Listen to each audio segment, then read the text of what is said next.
was it like to work with Todd McFarlane on Spawn? I will be completely honest with you.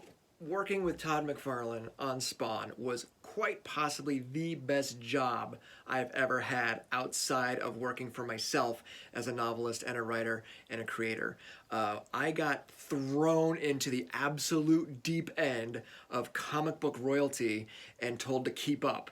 And when those opportunities come up, man, you just take them. Like you can't get scared, you can't get worried, you can't get nervous. You jump in and you do the best you absolutely can. And more importantly, and I think to this story, to this plot, is shut the fuck up.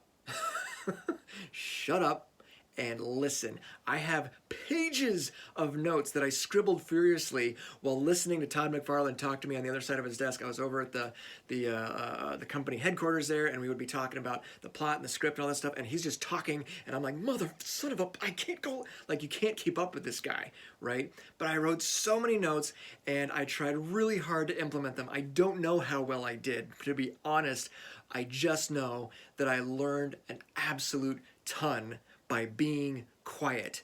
And then if I'm not going to be quiet, then the words out of my mouth better be a question. What about this? What about that? You know, for example, one of the things that, and I'm still learning, I still got to get it into my blood, is movement, right? I remember describing to him this panel that I had in my head of this new villain we were going to introduce, where this guy's sitting at a desk and he's very still and he's got his hands on the desk and he's just, and there's nothing on the desk, and it's all very ominous and creepy.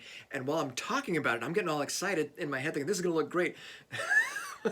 McFarlane's on the other side of the desk going, like this. He's just shaking his head every single word I say until I'm like, no? He's like, no, there's nothing to look at.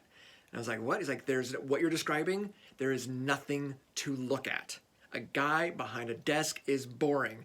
And I'm like, shit. And so I write down, guy behind desk, boring, you know.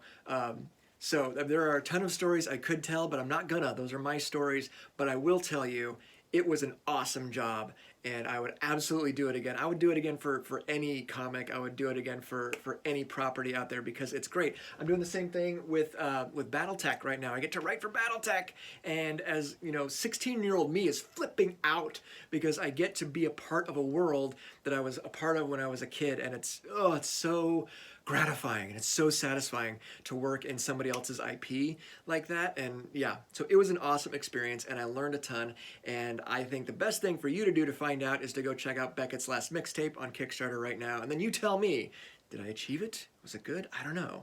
But I am 100% responsible for it. You can't blame Image Comics for anything that might be wrong with my comic book.